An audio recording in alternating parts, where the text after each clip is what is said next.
Ganana Hmong Thai, Jennifer Lord representing the Hmong tribes from Sam Nua, Laos. Ghana is representing the Hmong Thai from Thailand.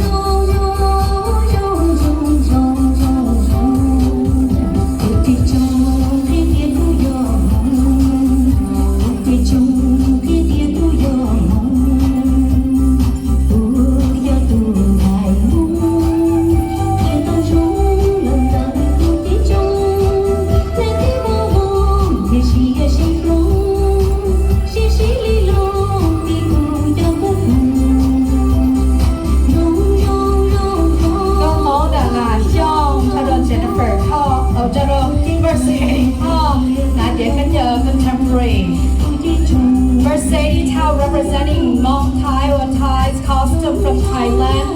Hmong Dala Shong is representing the new contemporary moderns. Hmong White Hmong.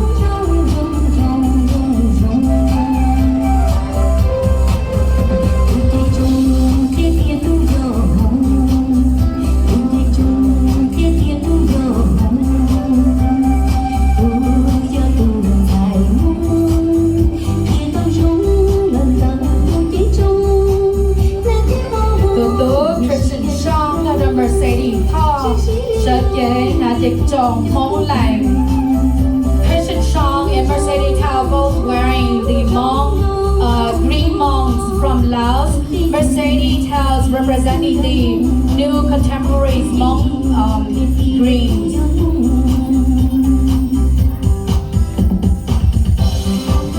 Christian Chong is having a pantaloons on with the sash in the front.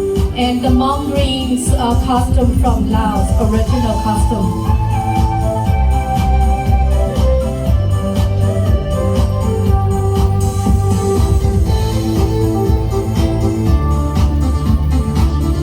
太来的问，他的都性平浪花，那也可以蒙呀啦。Christian like David and King Long Vang is representing the Hmong Yala, which is Hmong Vietnamese. King Long Vang is wearing the Hmong American costumes for the New Year, and like David is wearing the Hmong Vietnamese costume.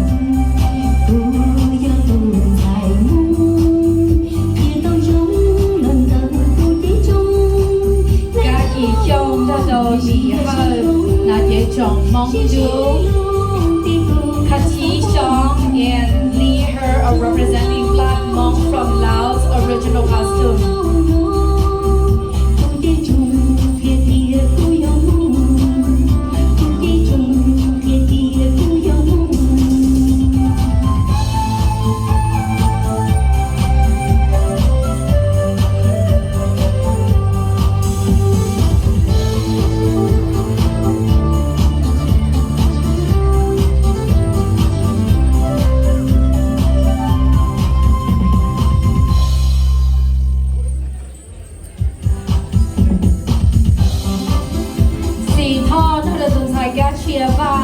Dễ khán giờ mong lộc áp bàn Sea Cow and Kachia Vang are representing Hmong lộc áp bàn from Laos, original costume.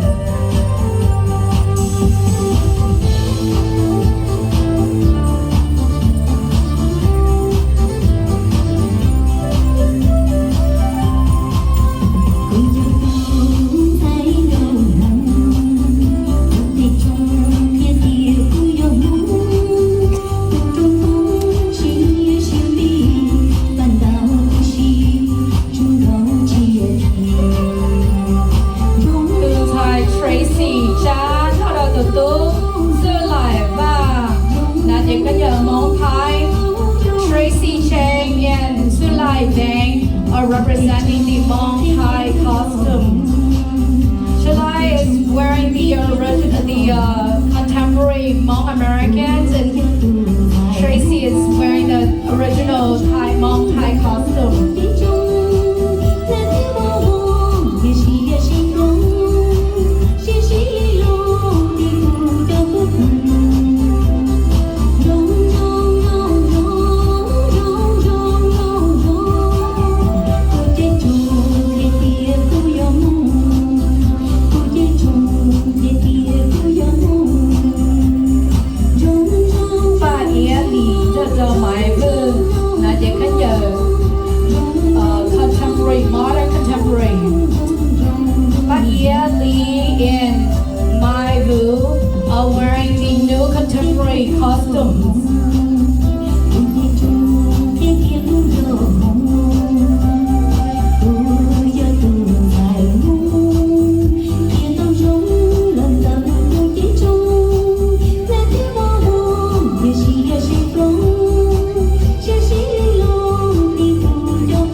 dễ chọn món dài món sinh nhã bari.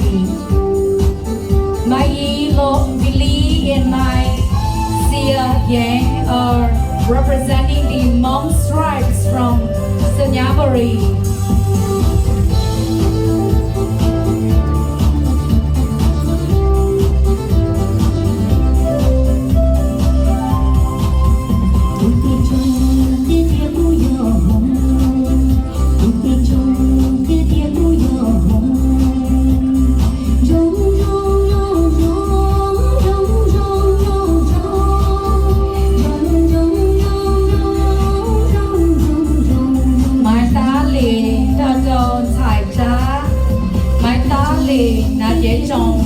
Món lành original, Thai cha là gì khác giờ món lành contemporary. My Thai Lee is wearing the original món lành món drinks costumes, and Thai Chang are wearing the new contemporary costumes of món green.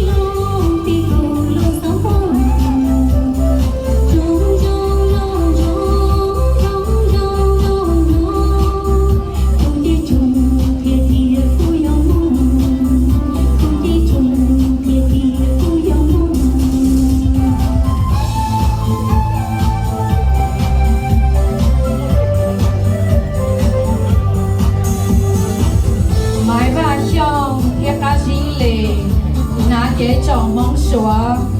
My Bang Song and Kaji Lee are representing món sủa from China, Hmong China. The costumes is all the beads and accessories are dinklings pretty. As you can see, different part of the country has different beads, different accessories, silver coins, extincted hat wears.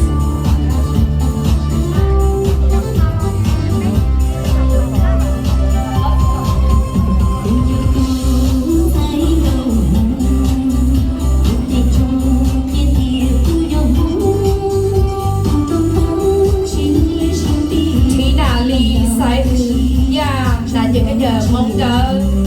Tina Lee and Sai Yang are representing the white Hmong original costume from Laos.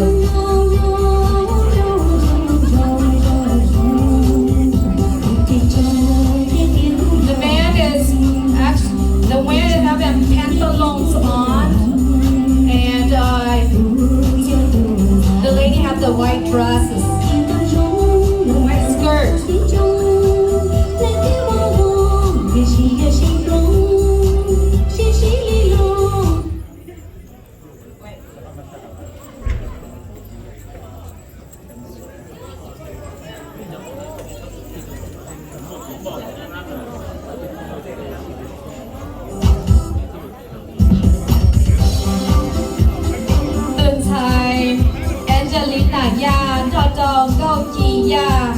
Về cái giờ món contemporary, món trẻ con. Angelina Yang and Gao Yang are wearing